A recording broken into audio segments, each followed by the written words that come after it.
Kumuha ako ng mabilog na kahoy sa Talahiban para sa aming kubo na gagamitin namin para sa dingding. Yan ang ginagawa ko ngayon. Pumunta ako sa Talahiban para humanap ng mabilog na kahoy. Maghahanap ako ng mabilog na kahoy. Yan, nakahanap na ako at pinutol na. Ayan. Yan. Hinahawanan natin para sa pagdala natin. At ito, akyatin natin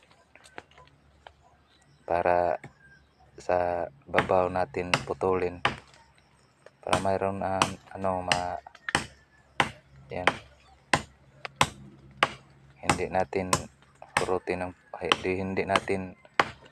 putulin natin ang buong puno para may mabubuhay pa siya.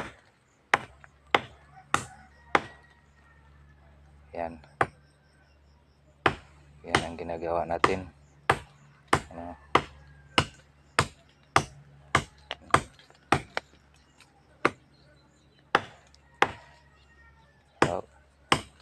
Malapit na maputol. Mag-ingat tayo. Tumalon tayo para hindi tayo magasaan. Ayun, putol na. Yan. At linisin natin. Ayun, umuwi na tayo. Tapos na tayo na kuha na po tagkahoy ng mga bilog na puno ng kahoy. Dapat sa at ito, pinasaan na natin pauwi. Yan, para ni sa ato ang bumbong ng kahoy.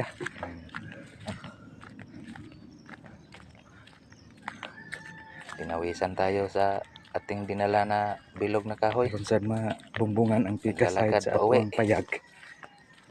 Muha tagkahoy. Yan, magsumikap lang tayo para matapos na ang kubo natin. Maam gini. Basta maning kamot naagay singot. Diba?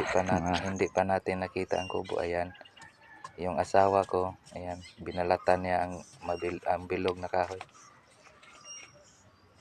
para hindi yan, magmatagalan pa siya. Paggamitin na natin sa dingding namin sa aming kubo.